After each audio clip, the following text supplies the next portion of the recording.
Les morts envahissent les terres des vivants et ne s'arrêteront que lorsque toute résistance aura été écrasée.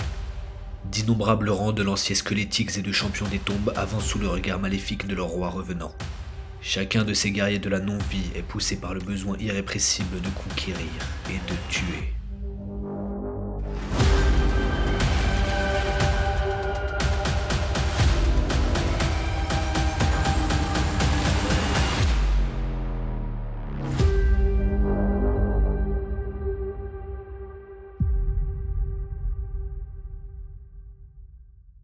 Salut les gars, salut tout le monde, j'espère que vous allez bien. On se retrouve aujourd'hui pour une nouvelle vidéo, même format que la dernière. C'est une découverte d'une spearhead que j'ai pas eu l'occasion de jouer ou d'affronter et dont j'ai pas lu les règles. Et aujourd'hui ça va être autour de Lost des tombes de Racklemore des Soulblight Gravelords. Donc une spearhead qui est sortie il y a quelques temps déjà. Je sais pas exactement le.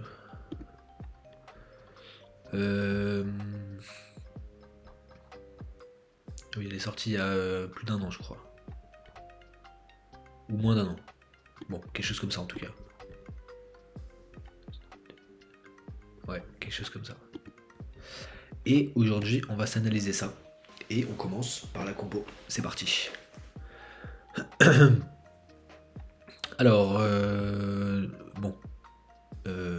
Forcément, rien qu'en voyant la boîte, on voit qu'il y a beaucoup de figurines dedans. Donc ça va pas être une surprise. Hein. Donc on a un roi revenant comme général, 10 gardes, 10 gardes des tertres, 5 chevaliers des tertres, c'est donc les cavaliers, et 2 x 10 Racklemore. Donc ça fait 36 figurines sur la table, c'est énorme. Il y en a peut-être une unité ou deux qui arrivent à partir du round 2 ou 3, comme c'est le cas dans cette Spearhead où il y a beaucoup de choses, comme les Stormcast Eternal ou la première Spearhead de Nurgle, parce que là si t'as tout ça sur table dès le début, ça fait un petit peu beaucoup. En tout cas ça fait du monde. Les gardes des terres, ça sera sûrement les squelettes un petit peu d'élite.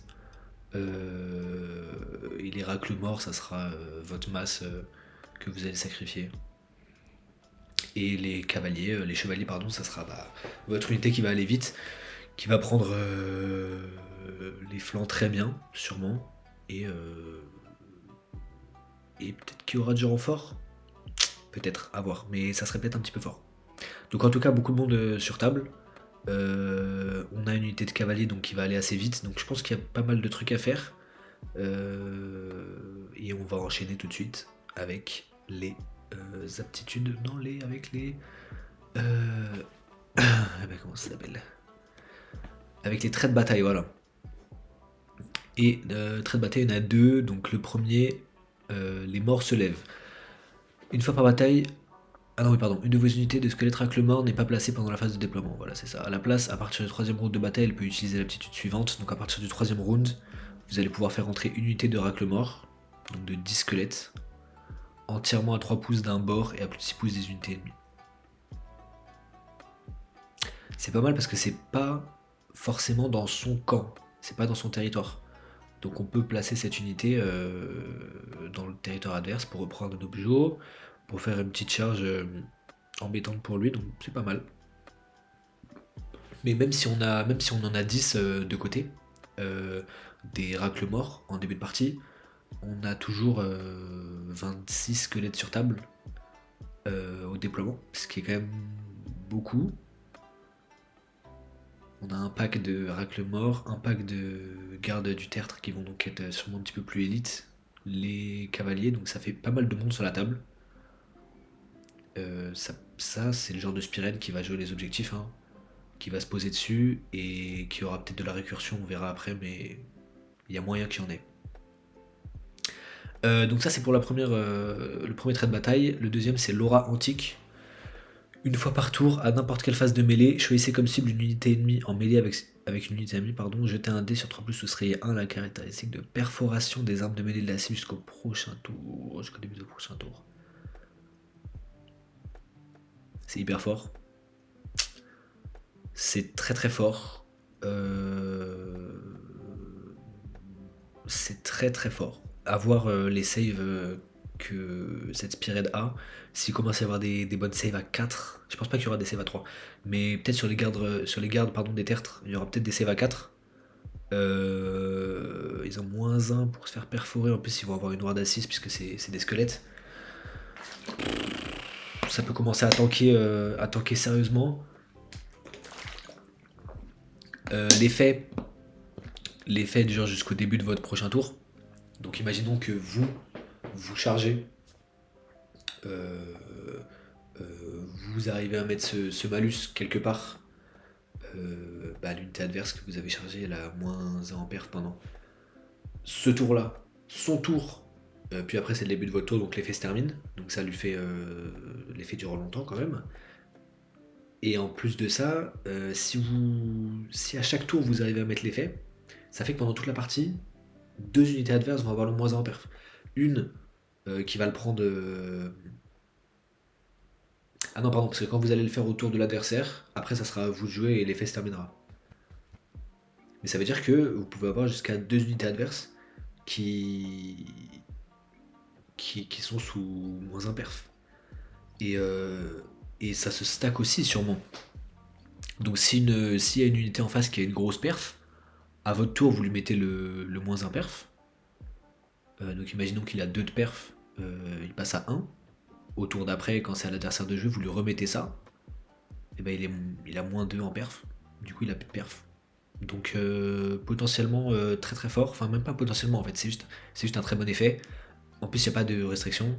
C'est-à-dire que vous pouvez le faire sur n'importe quelle unité amie. Il n'y a pas. Ah non pardon, sur une unité ennemie en mêlée avec une unité amie. Mais il n'y a pas de restriction, par exemple il faut que l'unité ennemie elle soit à 12 pouces de votre général ou quoi. C'est juste, il y a du combat en mêlée, vous mettez -1 perf.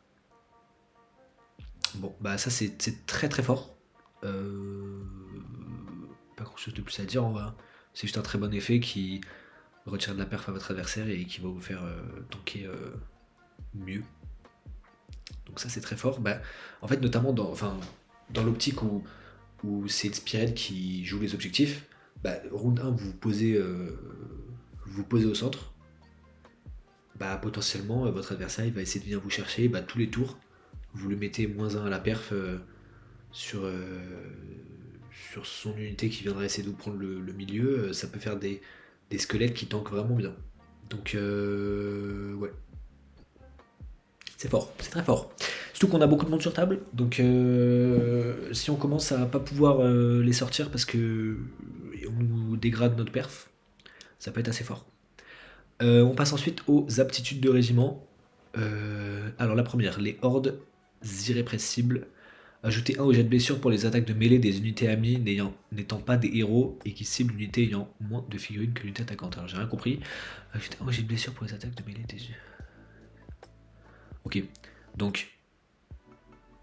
Oh, c'est fort ça aussi. Ouais, c'est fort. Donc en gros, cet effet il marche pas sur votre général déjà, parce que ça s'applique pas aux héros. Vous avez +1 pour blesser les unités quand vous attaquez une unité qui a moins de figurines que vous. Donc vos squelettes qui sont par 10, en gros ils vont toujours avoir un -1 pour blesser tant qu'ils sont assez, tant qu'ils sont pas trop morts. Parce qu'en gros dans le jeu il n'y a rien qui a plus de 10 figurines. Enfin c'est plutôt il y a beaucoup de choses qui ont moins de 10 figurines. Il y a beaucoup de Spearhead où il y a des packs de moins de 10 figurines. Et même si c'était le cas, vous avez toujours l'autre aptitude. Donc ça se choisit. Donc ça c'est assez fort. Vos cavaliers, on verra s'ils tapent bien, ils sont que 5, donc peut-être que l'effet est moins fort sur eux. Mais si en face vous avez une Spearhead où il y a beaucoup de petites unités avec très peu de figurines, ça c'est super fort, +1 pour blesser. On verra les profils de corps à corps des squelettes, mais potentiellement c'est très très bien.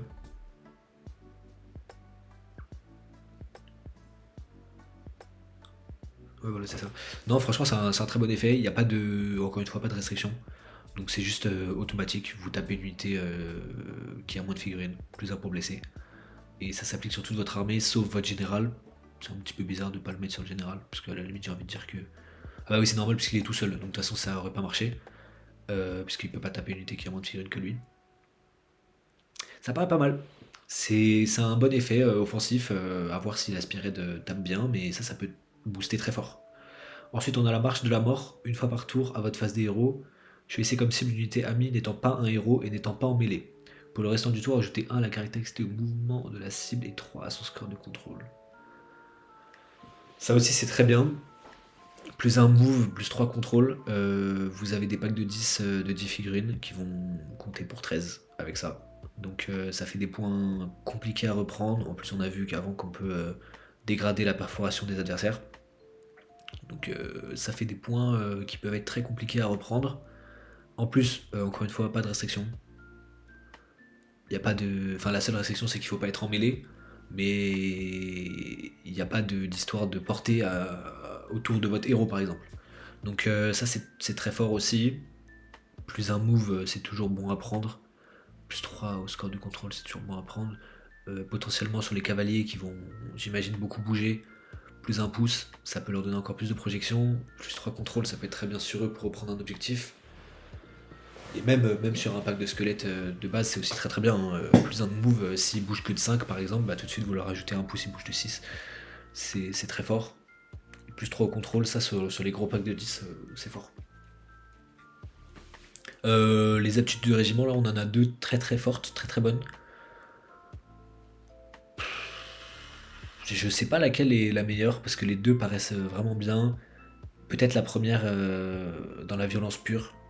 Elle peut être vraiment sympa. Après, avoir encore une fois les profils, parce que si vous avez des profils un peu mous, à la limite, ça peut ne pas être si bien que ça. Après, plus un pour blessé, ça peut justement booster ces profils qui seraient un peu mous, mais bon, à voir. Et encore une fois, contre les armées qui ont des unités avec peu de figurines, bah, c'est super fort. Parce qu'en gros, toute la partie, vous allez avoir plus un pour blessé. Ça peut être ça peut être ce qui vous fait gagner une partie parce que vous tapez plus fort, enfin parce que vous tapez fort et vous sortez votre adversaire quoi. Donc ça peut être vraiment fort. Et la deuxième aussi, dans des match-ups où la première est moins utile, bah la deuxième elle est très très bien. Elle sera toujours bien la deuxième. Il n'y a pas de situation où elle est pas bien. Plus un move, plus 3 contrôles dans toutes vos parties, ça sera un effet utile. Donc la deuxième elle est. C'est de valeur sûre, elle sera jamais mauvaise. Et l'effet est vraiment sympa. Donc là pour l'instant on a un trait de bataille très puissant, puisque on débuff la perforation de l'adversaire, c'est fort, et les aptitudes de régiment, les deux sont très bien. Elles ont des effets forts qui sont différents, donc ça va induire des gameplays différents et ça c'est super cool. Un où on va taper plus fort et l'autre où on va mieux se déplacer, mieux prendre les objectifs, et en plus de ça, encore une fois, le deuxième effet, il n'y a pas de restriction, donc vous allez pouvoir le mettre à chaque fois en fait. D'un côté c'est bien parce que ça fait un effet puissant que vous allez pouvoir utiliser, d'un autre côté c'est un petit peu bête parce que c'est presque trop facile. Mais la règle, la règle est cool et au moins c'est pas auto-include, on va hésiter entre les deux aptitudes de régiment, donc ça c'est sympa. Encore une fois pour le premier, faut pas se dire ouais je vais taper plus fort, machin, je le prends à toutes les parties. Non, parce que contre une Spired, par exemple en match miroir, c'est pas si utile que ça d'avoir plus un pour blesser, parce qu'en face vous avez 2 unités de 10 figurines, une troisième qui arrive après, c'est pas si fou. Donc elle est pas auto-include. Mais elle peut être très forte, et dans les cas où la première, justement, vous vous dites qu'elle aura pas tant d'impact que ça, vous prenez la deuxième, qui de toute façon ça fera quelque chose. Donc 2 très bonnes aptitudes de régiment, et on va passer aux optis. On va voir ce que donnent les optis, parce que pour l'instant c'est pas trop mal ce qu'on voit là. Alors, lame de chiche, de chaïch, je sais pas comment on dit. Moi je dis chiche. Alors la caractéristique de perforation de la lame sépulcrale de. Pardon, waouh, c'est compliqué. La caractéristique de perforation de la lame sépulcrale de l'enfer, il est compliqué le nom de l'arme, de votre général est 2. Donc le général, je regarde vite fait, il a perf 1, donc là il passerait perf 2. On verra son profil après. Ça aurait été bien s'il avait pu bénéficier du bonus pour blesser, des aptitudes de régiment, mais il peut pas l'avoir. Donc on verra son profil après, s'il tape bien. potentiellement être perf 2, ça peut être un très bon effet. On passe ensuite à la deuxième opti, l'esprit volé. Alors chaque fois que votre général inflige une touche critique, soignez 2 votre général après que l'aptitude d'attaque a été résolue. C'est pas mal ça. En vrai c'est pas mal. C'est bien que ça soit du soin 2 et pas du soin 1 parce que soin 1, c'est un perso qui a sûrement 4, 5 ou 6 attaques. Donc vous allez faire un crit, si ça avait été soin 1 ça aurait été un peu faible. Là soin 2 ça peut être pas mal, ça peut le rendre plus tanky. Encore une fois il faudra voir son profil. Mais ça peut être intéressant. Ça peut être intéressant. On passe ensuite à la troisième opti, mu par la haine. Alors à votre phase de charge, choisissez comme cible une autre unité amie entièrement à 12 pouces de votre général et vous pouvez relancer les jets de charge de la cible pour le restant du tour. Bon, ça c'est très bien. C'est littéralement l'effet d'une carte d'ordre que vous avez en opti. Donc moi je trouve ça plus intéressant d'avoir un perso qui synergise, enfin surtout quand il n'est pas fait pour le corps à corps. Les deux premières optis c'est pour aller au corps à corps. C'est sûrement un perso qui a peu de points de vie, une save pas très bonne, donc lui donner des effets comme ça de relance de charge, moi je trouve ça mieux. En plus relancer une charge c'est toujours bien en fait, de toute façon. Et par exemple vous envoyez vos cavaliers sur un flanc, vous avez une charge importante à faire pour aller chercher un perso ou quoi, adverse. Relancer sa charge c'est toujours bien pour des grosses charges. En Spearhead, encore une fois, la seule manière de relancer une charge c'est avec la carte, donc cet effet est très bien. Très très bien, très très fort. Moi c'est celui que je préfère des trois, après les deux premiers, encore une fois on verra le profil, ça peut être intéressant, potentiellement. Moi j'aime bien celui-là. Et la quatrième opti, pardon, c'est le pendentif mangeur d'esprit. Alors une fois par bataille, à n'importe quelle phase de mêlée, choisissez une unité ennemie en mêlée avec votre général et jetez un dé. Sur 2+, la cible a frappe en dernier pour le restant du tour. Ça c'est bien. En vrai, si la Spearhead elle tape, ça peut être bien. On a vu que vous avez un effet pour donner +1 au jet de blessure quand vous tapez une unité qui est moins nombreuse. Donc imaginez que vous envoyez votre général un peu en boulet de canon sur une grosse pièce de l'adversaire, vous lui mettez un strike last et sur un 2+, donc c'est plutôt fiable. Vous lui mettez un strike last, à côté de ça vous avez des cavaliers qui chargent, vous avez une unité de squelette. Ça peut faire du dégât, encore une fois il faut voir les profils, ça peut être bien, et puis aussi ça peut être une arme un peu défensive pour dissuader l'adversaire de venir vous chercher, parce que vous allez lui mettre un strike last. Donc moi ce que je pense là tout de suite c'est que c'est très bien contre les Séraphons, contre les Séraphons, contre ceux qui ont l'aspiré de Séraphon avec le gros dino, parce que tout de suite vous le chargez, vous lui mettez un strike last, potentiellement toute votre armée va pouvoir le sécher avant qu'il puisse riposter. C'est bien contre les Sylvanès aussi, avec le gros arbre,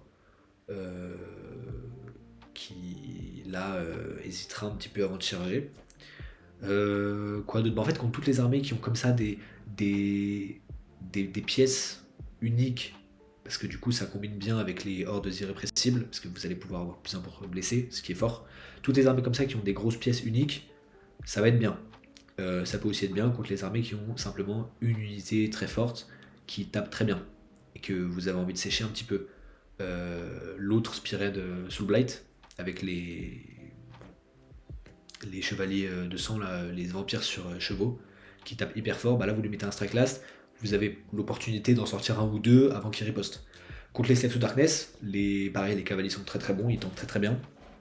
Même si pour le coup ils tankent bien, ils tapent un petit peu moins bien. Mais enfin voilà, contre toutes ces armées qui ont des unités centrales, quoi, c'est une très bonne option. Et même en règle générale, comme comme outil défensif, pas vraiment outil, mais comme dissuasion défensive, c'est aussi bien. On va voir le général, les effets qu'il a aussi, parce que ça peut être très bien de, s'il a un effet intéressant, ça peut être bien de le protéger de cette manière, de dire à l'adversaire, ok, j'ai un général qui est fort, va falloir que tu le tues, mais si tu viens me chercher, je te mets un strike last et potentiellement c'est toi qui me revends. Donc à voir, En tout cas, les deux dernières optis sont très bien. Les deux premières, encore une fois, on va voir le profil du général. Je trouve ça ok contre des Spearheads qui ont des grosses saves. Peut-être que avoir perf 2 sur votre général, c'est bien. Le soin, c'est un petit peu bizarre parce que le soin, bah, c'est. Si votre adversaire peut one-shot votre général, bah, ça vous servira à rien. Et s'il peut pas le one-shot, est-ce que c'est ça qui va le sauver? En fin de partie, ça peut être bien. En fin de partie, quand il reste plus grand chose sur la table, ça peut être bien. Voilà, donc les optis sont globalement ok. Je pense qu'il n'y en a aucune qui est vraiment à jeter.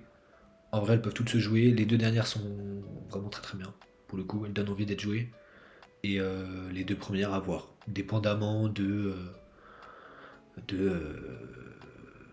match-up, de ce que vous avez envie de faire aussi, parce que c'est toujours rigolo d'avoir un général qui est perf 2 ou qui se soigne. Voilà. Les aptitudes de régiment, les deux étaient très bien. Et le trait de bataille, bah, on l'a dit, très puissant. Donc là, pour l'instant, on a que des règles qui sont bien. Enfin, des règles qui sont fortes en tout cas. Après, encore une fois, voir que sur beaucoup de ces règles, il n'y a pas de restriction, ça fait se poser des questions, ça paraît très fort. On verra les War Scrolls, mais ça paraît très bien, tout ça.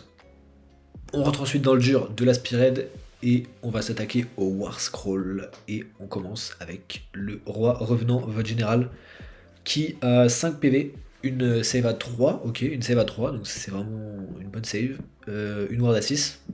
Et là, je suis très étonné par la sauvegarde parce que on a vu que vous pouvez dégrader la perforation des adversaires. Sauvegarde à 3. Ignore perf 1. C'est très très bien. C'est un très bon châssis qui sera vulnérable aux blessures mortelles. Mais contre les armées qui n'en ont pas, ou moins en tout cas, il peut être très embêtant à tuer. Donc, Donc finalement, vous voyez tout de suite, on regarde le profil et on se dit, donc peut-être que effectivement être perf 2 ou se soigner, ça peut être une bonne optie. Donc déjà très bon profil, très bon châssis. Il a 5 attaques en 4 plus 3 plus perf 1 dégâts 2. Donc ça tape ok. S'il passe perf 2, ah il est crit mortel, ok. Il a crit mortel. Il a crit mortel et potentiellement crit soin 2. Ok, bah c'est un plutôt bon profil en vrai. Qui peut taper, et ça règle à votre phase des héros. Vous choisissez comme cible l'unité de Racle Morami qui est entièrement à 12 pouces de cette unité. Sur 2 plus 1 touche pour les attaques de mêlée de la cible pour le restant du tour. Ah ouais, ça c'est très fort. Waouh. Bah c'est un très bon effet. Donc là il faut garder en tête de toute façon que tous tous les profils qu'on va voir, ils peuvent avoir plus un pour toucher et plus un pour blesser potentiellement s'ils sont plus que l'adversaire. Ce qui risque d'être le cas.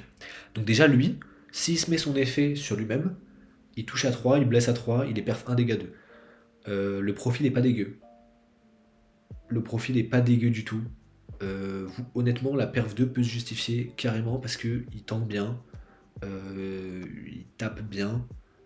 Euh, Encore une fois, si votre adversaire n'a pas de BM, lui il va vraiment être chiant quoi. Il va vraiment être chiant à sortir. Il va l'embêter. Les dégâts 2 quand même hein, sur son épée, donc c'est pas mal du tout. Il a un effet très fort. Ah oui, bouge de 4, pardon, ça j'avais oublié de préciser, c'est pas. Ça c'est pas fou. Mais à part ça, 5 PV CV3, c'est un bon châssis qui peut dégrader la sauvegarde adverse, donc ça c'est très fort. Il va plutôt bien tanker. 5 attaques en 4 plus 3 plus perfin dégâts 2, crit mortel, c'est une bonne ligne d'attaque qui en plus donne un plus un touche entièrement à 12 pouces de lui, donc c'est une portée qui est plutôt grande. C'est sur un 2 en plus, donc vous allez le réussir assez souvent. Très très bon profil. Honnêtement, super général. Toutes les optis se justifient sur lui en vrai. J'aurais tendance à dire que le soin est un petit peu moins fort. Mais d'un autre côté, contre des armées qui tapent pas très bien, ça peut le rendre vraiment hyper durable quoi. Donc très bon général. Honnêtement, je suis assez surpris. Je pensais que ça serait un petit bonhomme à 5 PV. Moi j'aurais dû aller une save à 4 ou je sais pas quoi, qui tape pas. et qui a une petite règle de contrôle par exemple, bah non, il a une règle très très forte, plus un touche, sur un 2 plus. Il tank bien, save à 3, il tape plutôt bien. Très bon perso. Franchement très bon perso. Si en face il y a des BM à distance, il risque de prendre cher. Mais si on n'a pas, ça peut être une unité vraiment embêtante à sortir. Et en plus qui va faire des dégâts et qui va donner des plus un touche à ses copains. Donc très très bien, très bon profil. Et on enchaîne avec les gardes des tertres qui ont donc un PV. Donc c'est les squelettes d'élite. Donc un PV chacun, save à 4, 4 de move, donc ça bouge pas beaucoup. Ward à 6, évidemment. Qui ont 2 attaques chacun en 4 plus 3 plus, perf 1, dégâts 1, crit mortel. Oh, le profil, c'est fort. Hein. C'est fort. On a vu qu'ils peuvent avoir un plus 1 pour toucher avec le général. Ils peuvent avoir un plus 1 pour blesser. Avec s'ils sont plus que l'adversaire. Donc là, j'ai presque envie de dire que rien que ce profil justifie le fait de prendre la première aptitude de régiment. Parce que toucher à 3, blesser à 2, ça commence à faire des mecs. Ils sont 10, ils ont 2 attaques chacun. Donc ça fait 20 attaques. 20 attaques en 3 plus 2 plus. Crit mortel, donc 3 plus, tu fais 3 BM déjà, si tout le monde tape. 2 plus, 3 plus, 2 plus, 3 plus, t'en touches 13. Donc 3, 6, donc 10, 2 plus, bah ouais, c'est hyper fort. En vrai, c'est un profil hyper fort qui va te faire, chaque fois qu'il tape plein profil, statistiquement 3 BM plus 8 touches, 7 ou 8 touches, à perf 1. Ça tape hyper bien, ça tank ok avec cette sauvegarde à 4.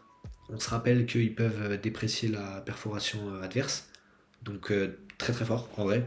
Et leur règle, c'est que tant que votre général est à portée de mêlée de cette unité, ces 2 unités ont une protection 5+. Donc bah, c'est super fort parce que vous les mettez à côté de votre général. Donc votre général, il est save à 3, ward à 5. Et eux sont save à 4, ward à 5. Donc honnêtement, là, on a vu 2 war scroll, ça paraît trop fort. Voilà, je vous le dis, ça paraît trop fort parce que ça tank bien. Ça tape très bien. En fait, ce qui est un petit peu aberrant, je trouve, c'est quand même ce stacking de règles qui fait que en fait, c'est possible qu'il soit en 3 plus 2 plus. Et 3 plus 2 plus, c'est pas des profils qu'on s'imagine sur des petits squelettes comme ça qui sortent de terre. Ils ont perf 1 en plus, ils ont le crit mortel, enfin ils ont tout. Ils ont vraiment tout pour eux. Ils ont des BM, ils ont de la perforation, ils ont une règle de protection, ils tankent bien. Bon, ça bouge pas, hein. Ça c'est sûr, ça bouge pas.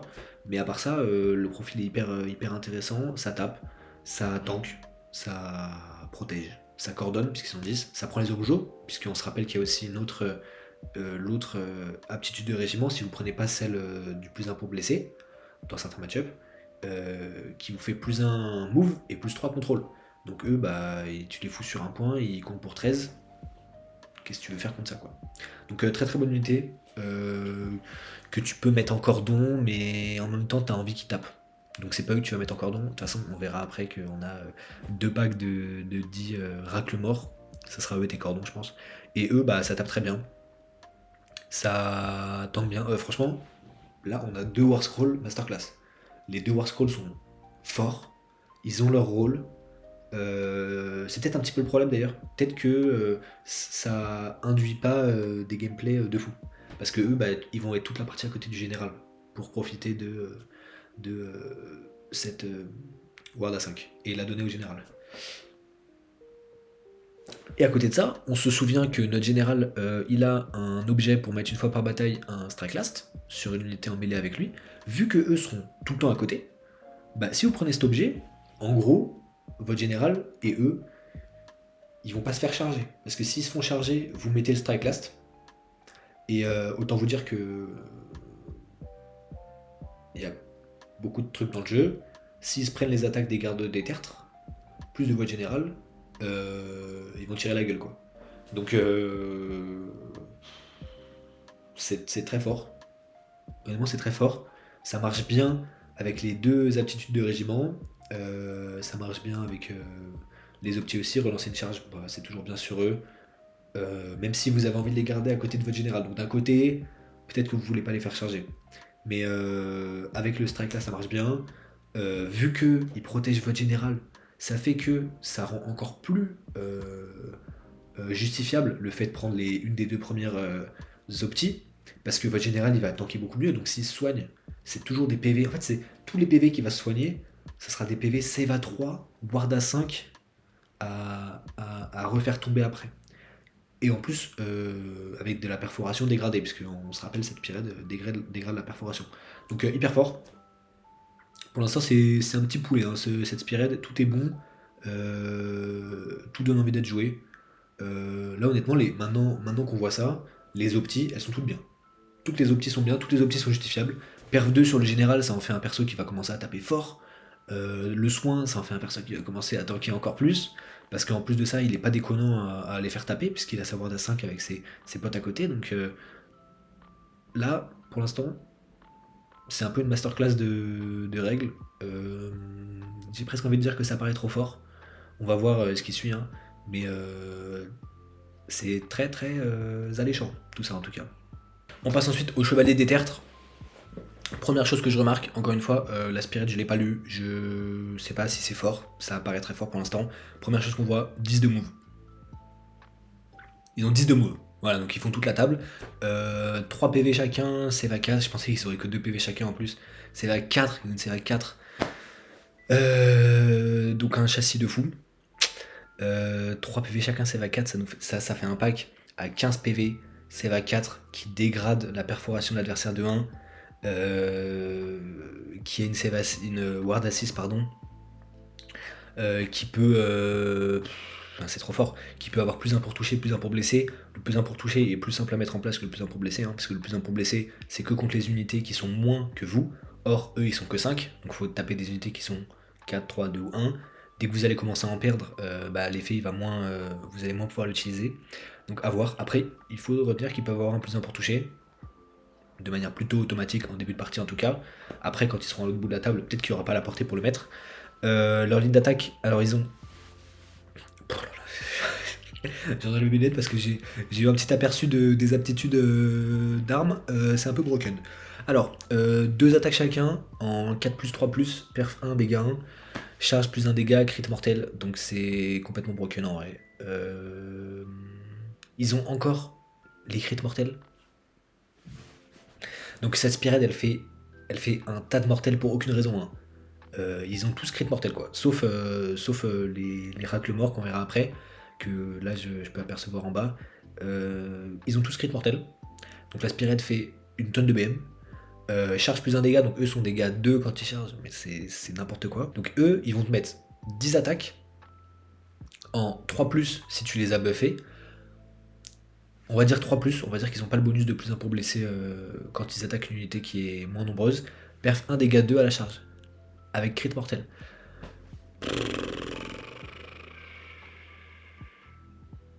Bah, c'est hyper fort.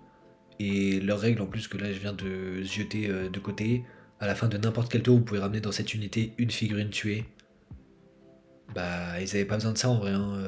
3 PV Seva 4, c'est déjà super chiant à sortir avec une ward à 6 qui va t'enlever de la perf, c'est déjà hyper chiant à sortir. Et là en plus, tu en ramènes un à la fin de tous les tours, donc à la fin de ton tour, à la fin du tour de l'adversaire. Donc l'adversaire, si son projet c'est de les sortir petit à petit, bah déjà non, il le fera pas. Là, le truc que j'ai envie de dire, c'est que c'est broken. Le truc que j'ai envie de dire, c'est que c'est trop fort. On n'a pas parlé des attaques de monture, mais globalement, on s'en fout parce que c'est compagnon. Donc tu peux pas leur mettre de plus un touche et plus un bless. Donc en gros, c'est 2 attaques chacun en 5 plus 3 plus, pas de perte dégâts 1. Donc c'est pas un super profil, même si bon, ça peut toujours gratter des petits dégâts par-ci par-là. C'est très fort. Il bouge de 10. Potentiellement, si tu as l'aptitude de régiment pour avoir 1 de move en plus et 3 de contrôle, bah il bouge de 11. Tu peux relancer les charges avec ton général. Bon, faut être à 12 pouces pour le faire. Mais tu peux le faire. Tu peux leur mettre plus 1 pour toucher. Honnêtement, c'est broken. Hein. Honnêtement, c'est complètement broken. Moi, ce que je vois, en vrai, c'est vraiment, comme j'avais dit, contre les Spearhead qui ont des grosses pièces centrales qui sont uniques, qui sont des héros ou des figurines solitaires, quoi. Les Sylvanès, les Séraphons, les 9 BMAT. Bref, tout ça. Et vous prenez le plus 1 pour blessé. Toute votre armée, elle aura plus 1 pour blessé sur la pièce importante de l'adversaire. Et vu les profils de corps à corps qu'on a, ça ça rigole pas quoi. Le seul archétype de liste, j'ai envie de dire, contre lequel ça peut un peu galérer, c'est les armées très tanky qui vont debuff à la touche, à la blessure, qui vont très bien tanker. Après, honnêtement, ça a l'air de taper tellement fort que je pense que même les armées qui sont censées tanker, elles vont avoir un peu de mal. On se rappelle que là, les 3 profils qu'on a vus, ils ont des BM. Donc même les grosses saves suffiront pas. En fait, ça fait tout. En fait, la Spirit fait tout. La Spirit, elle bouge bien avec eux. Elle tape très fort avec les 3 War Scrolls qu'on a vus. Elle prend bien les objets, puisque vous avez beaucoup de monde sur table. Elle tank bien, puisque vous avez des Seva 4, Ward A 6, Ward A 5 sur votre héros et le pack de garde des tertres qui seront à côté. Eux, Seva 4, on peut se dire ok, bon, c'est un peu moins bien. Il y en a un qui revient à la fin de tous les tours, donc c'est super fort. On se rappelle que trait de bataille, on peut dégrader la perforation adverse, donc c'est fort. J'ai pas envie de affronter cette Spired. Alors j'ai bien envie de la jouer, parce que ça a l'air super cool à jouer. J'ai pas envie de l'affronter, parce que je pense que je casserai mon crâne. Je vois pas comment tu gagnes contre ça. Et là on a vu que 3 War Scrolls. On a vu que 3 War Scrolls. Et tout est déjà broken. Donc on va voir le dernier. On en parlera pour la conclusion, mais je pense que si vous avez envie de jouer ça, prévenez vos potes d'abord, parce que peut-être que ça va ça va vite les saouler quoi. En tout cas, on passe au dernier War Scroll. Les racles morts, donc vous en avez, on se rappelle, hein, vous en avez 20. Il y a 20 types comme ça. Un pack qui sera là sur le début, qui sera là sur la table au début de partie, et l'autre pack qui arrivera après. Donc, un PV, save à 5, 4 de move, ward à 6. En gros, c'est ce qu'on attendait un peu. Ils ont 2 attaques chacun en 4+4+, pas de perte des gains. On sait qu'ils peuvent avoir plus 1 pour toucher, plus 1 pour blesser. C'est pas sur eux qu'on le mettra, de toute façon. Mais en fait même 10 mecs, eux ils ne servent qu'à écranter. Hein. Et même 10 mecs, ils vous font 20 attaques en 4+, donc ils en touchent 10. Blessés à 4, ils en blessent 5. Donc même eux, ils vous font 5 saves sans perf. C'est chiant quoi. Eux aussi peuvent dégrader la perforation adverse, donc ils vont tanker encore mieux qu'ils ne tankent déjà, même si bon, eux ça tank moins. Et aussi ils peuvent bénéficier du plus 1 move, plus 3 de contrôle pour aller sécuriser n'importe quel objectif. En plus de ça, fin de n'importe quel tour. Leur règle, c'est que vous pouvez ramener dans cette unité des 3 figurines tuées. C'est super fort. C'est comme les cavaliers, mais là c'est des 3. Donc vous les foutez sur un point. Ils sont 10, 10 PV, CV 5 qui dégrade la perte de 1. Il y a des chances qu'ils meurent pas. Vous en ramenez des 3. En plus, ils ont plus 3 au contrôle. C'est trop quoi. En fait, la Spirit fait tout. La Spirit fait tout. Je comprends pas trop. Ça paraît trop fort. Et en plus, vous en avez un pack en début de partie. Et un pack qui arrive au round 3. Donc, qui arrive au round 3 sur n'importe quel bord du champ de bataille. Donc, potentiellement sur un point que l'adversaire a laissé. Enfin, en fait, il y a trop de choses. Et tout fait ce qu'il doit faire trop bien. Les cavaliers qui doivent bouger. En plus de ça, ils tapent super fort. Les guerriers d'élite qui doivent, je sais pas, ils auraient pu soit taper, soit tanker, ils font les deux hyper bien. Eux, les squelettes racles morts, ils doivent écranter. À la base, ils doivent juste écranter. Et c'est le meilleur écran de Spired en vrai. Juste le fait qu'ils reviennent par D3, ça les rend trop forts. C'est comme les Clanra. C'est pareil, c'est super fort. Et en plus de ça, ils se payent le luxe d'être 20 quoi. Tu me diras comme les Skaven. Mais les Skaven, ouais, c'est comme les Skaven en fait. Le seul truc que je vois qui peut un peu modérer ce que je dis, c'est qu'il n'y a pas de renfort, déjà. Donc tout ce qui va mourir pour de bon. Même si, est-ce que ça va mourir? C'est peut-être ça la question à se poser.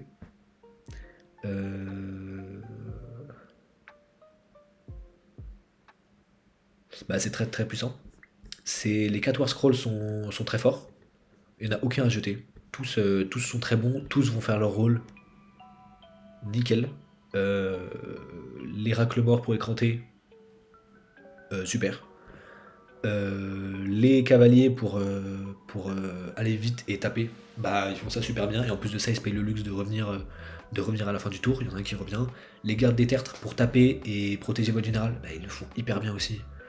Et, euh, et le perso, bah en vrai, il fait tout. Hein. Il donne un plus un touche.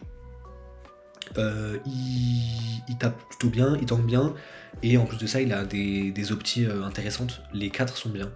Les 4 se justifient parce que les War Scrolls sont si forts. Être perf 2, bah mine de rien, vous avez. Après, encore une fois, vous avez de la blessure mortelle sur toute votre armée, sauf les racles morts. Mais si vous avez une armée en face qui tank, bah, on peut se dire être perf 2, c'est pas mal. Si en face vous avez une armée qui tape pas si fort, eh ben vous prenez le soin. Donc votre général il va aller au combat et puis il va pas mourir puisque il va se soigner. Relancer la charge, bon, ça c'est toujours bien. Même si à la limite je pourrais comprendre pourquoi on n'aurait pas envie de le prendre. Peut-être que ça c'est une des spirades où tu en as le moins besoin. Parce qu'en fait dans cette spirade tu te fous sur les objets. Enfin tu fous tes packs de racle mort sur les objets. Et en vrai, tu charges pas, t'attends l'adversaire. Donc relancer la charge, je pourrais comprendre pourquoi, à la limite, dans cette période, c'est pas si fort. Souvent, c'est bon. Là, là ça reste bon. Hein. Ça reste un très bon effet qui est au moins aussi bon que les deux premiers. Mais je comprendrais pourquoi on n'aurait pas envie de le prendre. Et le dernier, le pendentif mangeur d'esprit, le Strike Last, bah, on avait les profils. Hein. Vous tabassez. Donc avoir un strike last une fois par bataille, c'est super fort. C'est super fort, ça dissuade toute,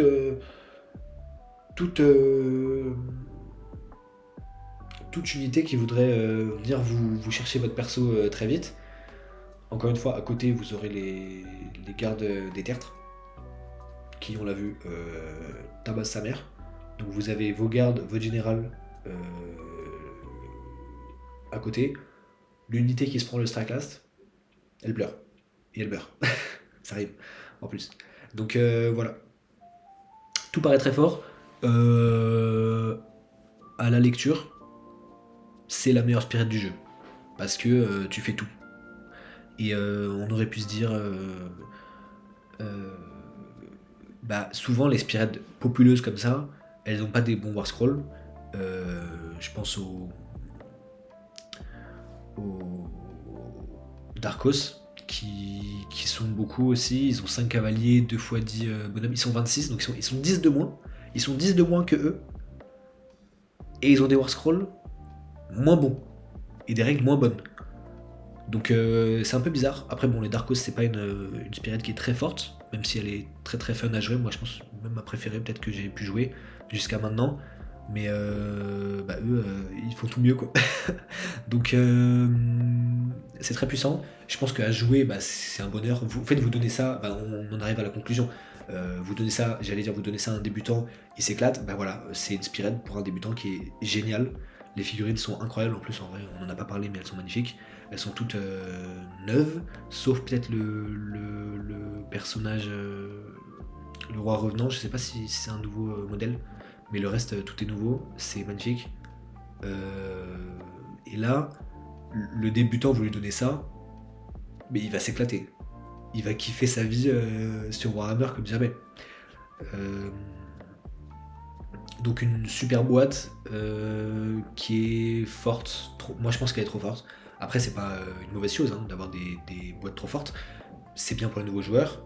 Et ça fait aussi que quand on veut se creuser la tête, on affronte des armées comme ça. Là c'est sûr qu'il faut bien réfléchir pour gagner des parties contre ça. Donc pour conclure ça, une Spired très forte, on l'a dit, hein, avec des règles assez incroyables. En fait, ce que je trouve dommage, c'est qu'en fait, il n'y a rien de novateur. Même le trait de bataille, c'est pas une mécanique unique à cette armée, parce que, dégrader dégrader la perf, il y a d'autres armées qui ont ça. Je pense par exemple à Nurgle, la dernière analyse que j'ai faite, bah, leur trait de bataille, c'est unique à eux. Tu jettes un dé, ça t'indique à quel niveau de la roue t'es, et après tu tournes. Donc ça te fait un effet à chaque tour, différent, qui change selon les parties, puisque une partie tu vas tirer une valeur, une partie tu vas tirer une autre au début de partie. Donc là c'est juste un petit peu dommage qu'il n'y ait pas de mécanique unique, euh, mais ça en fait une Spirit vraiment accessible pour le coup. Là, encore une fois, n'importe quel joueur qui veut se lancer dans Warhammer, en plus c'est des squelettes, tout le monde aime les squelettes. Donc tu te prends ça, t'as la meilleure Spirit du jeu, t'as des figurines toutes neuves, super cool à peindre, avec un charisme de fou, et bah tu t'éclates. Donc en vrai c'est un peu ça le mot de la fin. C'est ceux qui kiffent les squelettes, bah faut y aller. En vrai tu sors tes 120 € et tu les claques parce que c'est trop. On dirait que je fais la pub de Games Workshop. On dirait que je suis un vendeur du magasin. Mais non, je vous jure. Et voilà. Et après, bah, tu t'éclates. Voilà, le seul truc, c'est qu'on peut dire que ça manque un peu de profondeur. C'est pas le genre de Spearhead. En fait, tout est bien. Les aptitudes de régiment sont bien, les optis sont bien. Mais une fois que tu les as jouées, tes parties, elles vont être toutes les mêmes, quoi. En gros. Bah, tu vas foutre tes cavaliers sur un flanc. Tu vas mettre un pack de racle-mort devant pour coordonner. Et derrière, tu fous ton général avec ses 10 gardes. Et t'as fait le tour. Donc c'est le seul truc, c'est qu'il n'y a pas une énorme...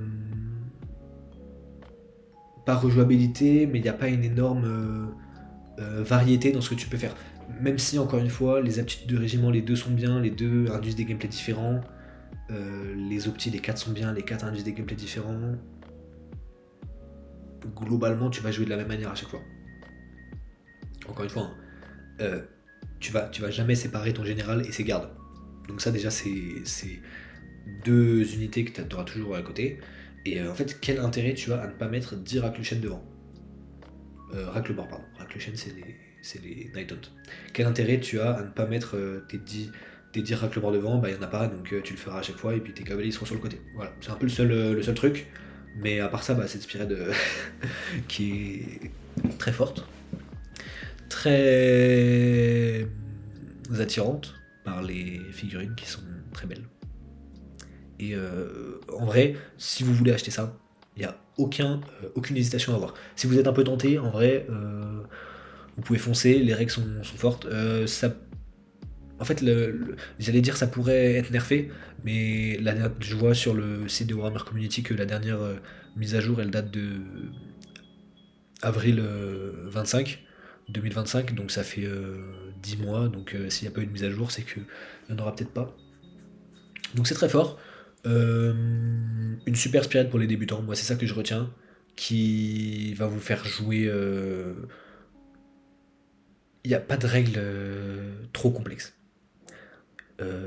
Et on comprend vite, je pense, comment bien jouer cette spirit. Voilà. Donc, eh ben c'est la fin de l'analyse en fait. Donc j'espère que ça vous a plu. Bon, en tout cas, encore une fois, bah, j'ai kiffé faire ça. C'est toujours un plaisir hein, de découvrir les règles. Je préfère découvrir les règles plutôt que ce que je faisais avant. Bon, comme je disais dans la dernière vidéo, où je les connaissais déjà. En vrai, c'est plus marrant parce que bah, c'est des règles Warhammer, quoi. On découvre, c'est super, ça fait kiffer. Et ça donne envie de jouer. Donc, bah, à la prochaine fois. Merci d'avoir été là. À la prochaine. A plus. Ciao.